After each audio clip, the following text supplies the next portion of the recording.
Paixão de nosso Senhor Jesus Cristo, segundo Marcos. Logo pela manhã, os sumos sacerdotes, com os anciãos, os mestres da lei e todo o sinédrio, reuniram-se e tomaram uma decisão. Levaram Jesus amarrado e o entregaram a Pilatos. E Pilatos o interrogou: Tu és o rei dos judeus? Jesus respondeu: Tu o dizes. Os sumos sacerdotes faziam acusações contra Jesus. Pilatos o interrogou novamente. Nada tens a responder? Vede quanta coisa te acusam. Mas Jesus não respondeu mais nada, de modo que Pilatos ficou admirado.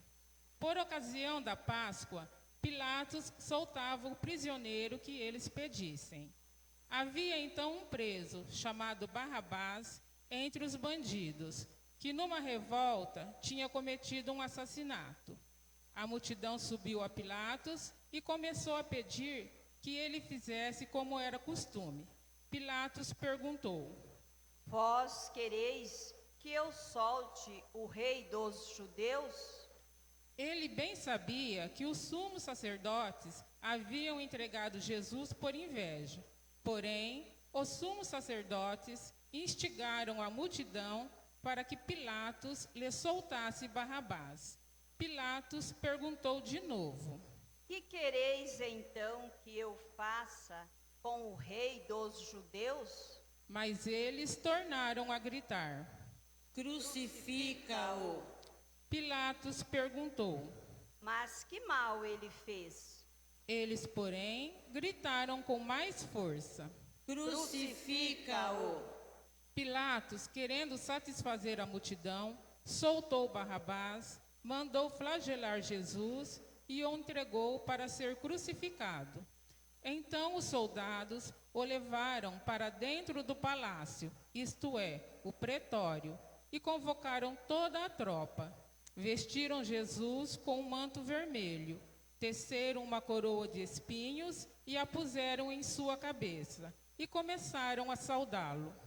Salve, Rei dos Judeus! Batiam-lhe na cabeça com uma vara, cuspiam nele e, dobrando os joelhos, prostravam-se diante dele. Depois de zombarem de Jesus, tiraram-lhe o manto vermelho, vestiram-no de novo com suas próprias roupas e o levaram para fora, a fim de crucificá-lo. Os soldados obrigaram um certo Simão, de Cirene, pai de Alexandre e de Rufo, que voltava do campo a carregar a cruz. Levaram Jesus para o lugar chamado Gólgota, que quer dizer Calvário. Deram-lhe vinho misturado com mirra, mas ele não o tomou. Então o crucificaram e repartiram suas roupas, tirando a sorte, para ver que parte caberia a cada um. Eram 9 horas da manhã, quando o crucificaram, e ali estava uma inscrição com o motivo de sua condenação: o Rei dos Judeus. Com Jesus foram crucificados 2 ladrões, um à direita e o outro à esquerda. Os que por ali passavam o insultavam, balançando a cabeça e dizendo: Tu que destróis o templo e o reconstrói em 3 dias, salva-te a ti mesmo, descendo da cruz. Do mesmo modo, os sumos sacerdotes, com os mestres da lei, zombavam entre si, dizendo: A outro salvou, a si mesmo não pode salvar. O Messias, o Rei de Israel, que desça agora da cruz, para que vejamos e acreditemos. Os que foram crucificados com ele também o insultavam. Quando chegou o meio-dia, houve escuridão sobre a terra, até às 3 horas da tarde. Pelas 3 da tarde, Jesus gritou com voz forte: Eloi, Eloi, lama sabachthani. que quer dizer: meu Deus, por que me abandonaste? Alguns dos que estavam ali perto, ouvindo-o, disseram: Vejam, ele está chamando Elias. Alguém correu e embebeu uma esponja em vinagre, colocou-a na ponta de uma vara e lhe deu de beber, dizendo: Deixai, vamos ver se Elias vem tirá-lo da cruz. Então Jesus deu um forte grito e expirou.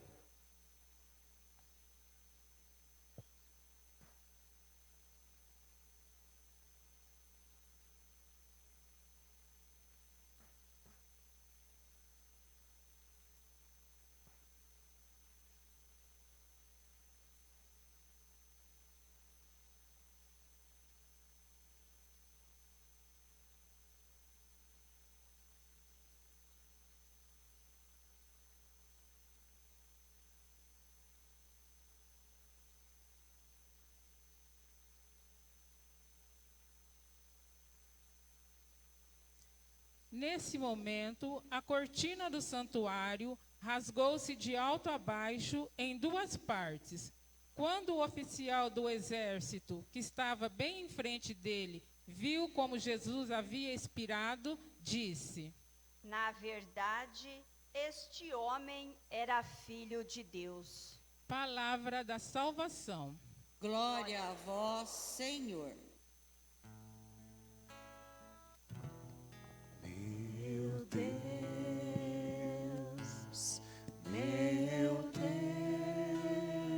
Deus, por que me abandonastes? Meu Deus, meu Deus, por que me abandonastes? Caríssimos irmãos e irmãs, com esta liturgia celebramos o início da Semana Santa, Ramos e a paixão de nosso Senhor Jesus Cristo. Esta celebração é marcada por dois momentos e por duas características muito próprias. Primeiro, nós ouvimos um evangelho no início da Santa Missa, marcando a entrada triunfal de Jesus em Jerusalém, aclamado como Rei, recebido como Senhor dos Senhores. E agora, a segunda parte da Santa Missa, ouvimos o evangelho da paixão, nos mergulhando no grande mistério do amor de Deus, doando-se, entregando livremente a própria vida, fazendo tudo isso na liberdade e por amor. Vejam que a primeira parte, o primeiro evangelho que ouvimos, marca a entrada de um rei quando vai tomar posse. Jesus, ele cumpre em tudo as promessas dos profetas. Vejam que o fato dele entrar em Jerusalém em um jumentinho está escrito também dentre as profecias. E ao mesmo tempo, aquela mesma acolhida que fizeram a Jesus, fizeram a outros reis quando chegavam e iam até o castelo tomar posse. Vejam que clamar Jesus como rei, espalhar ramos pelo caminho, trazer nas mãos ramos de oliveira, gritando Hosana Rei, Hosana ao bendito que vem, era exatamente uma parte do momento em que chegavam os reis para subir as escadas do castelo e sentar no trono. No entanto, nós vemos o povo clamando Jesus como Messias, clamando Jesus como Rei. No entanto, ele não se dirige para o castelo, ele se dirige para o templo, o lugar por excelência onde ele fala das coisas do Pai, lugar onde de fato ele será apresentado como aquele que, julgado, condenado, morrerá. Vejam que então, quando a gente percebe a primeira parte da celebração, a exultação de alegria, os ramos nas mãos, a louvação a Jesus, a gente já é mergulhado naquilo que nós chamamos de paixão de Cristo. Vejam que cada evangelista destaca alguns elementos da paixão. E hoje, ouvindo Marcos, nós vamos perceber alguns destaques interessantes naquilo que ele nos narra da paixão e morte de Cristo. Primeiramente, em todo o momento do julgamento, fica-nos evidente que para Marcos, Jesus é condenado por blasfemar. O que era a blasfêmia? Muitos podiam inclusive dizer que era Messias. No tempo de Jesus, antes dele, vinham inúmeras pessoas e diziam ser Messias, diziam ser os novos reis de Israel. No entanto, o que não era permitido era que em momento algum alguém se considerasse como Deus. E no julgamento, quando se pergunta a Jesus: tu és o Filho de Deus? Ele claramente diz: sim, eu vim de fato para salvar, para dar vida e vida plenamente. A partir daí, eles começam uma trama de condenação, desejando que de fato Jesus morra, calando um projeto, calando aquele que só fez o bem. Outra característica que a gente precisa perceber, que nos foi narrada, foi exatamente a flagelação de Jesus. Todo aquele que era condenado de morte romana, como foi Jesus, passava por um processo de flagelação, depois era conduzido para a crucificação. O que era a flagelação? Era um processo em que a pessoa tinha toda as suas costas, como também a frente, rasgada por correias de couro, que nas pontas tinham pedaços de ossos e lâminas de ferro. Eles levavam inúmeras chibatadas para que fossem rasgados e enchessem de sangue, para que todos aqueles que vissem, observassem que não podia fazer a mesma coisa, senão receberiam a paga da morte. E a flagelação era extremamente dolorida, tanto que os evangelistas não detalham a crueldade que era feita, de tanta dor que aquilo causava. O objetivo de fato era mostrar a todos os inimigos que eles deveriam ser obedientes. Só que na flagelação nós vemos o cumprimento daquilo que a primeira leitura nos narrou. Ele ficou em silêncio.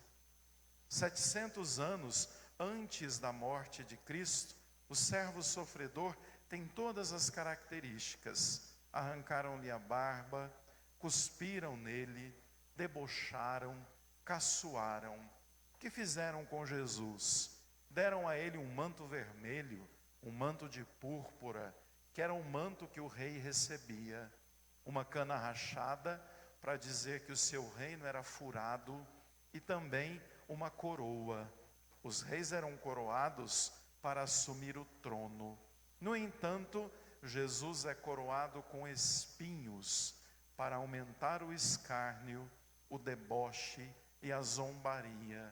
Furam também a sua cabeça, para que ali fique muito claro que um malfeitor jamais poderia chegar à condição de rei dos judeus. Passado isso, começava um desfile. Aquele que era açoitado e flagelado, desfilava pelas ruas, ensanguentado, até chegar no Calvário, e lá no Calvário ser crucificado. Se na verdade os reis entravam, subiam os degraus do castelo, sentavam no trono, Jesus sobe o monte do Calvário, e o seu trono é a cruz daquele que transforma aquele madeiro em árvore da vida, a cruz daquele que na verdade elevado atrairia a humanidade a ele. Por quê? Porque a sua elevação eleva junto com ele a humanidade. A cruz de Cristo é exatamente o trono da salvação, onde por amor, por muito amor, ele derrama a vida para que nós, seres humanos, conhecêssemos o amor e encontrássemos a Deus. Narra-nos que na cruz fica muito claro a entrega de Cristo. Não lhes quebram os ossos das pernas, para que ele se mantenha o Cordeiro de Deus, o Cordeiro sem mancha, o Cordeiro puro e sem ossos quebrados.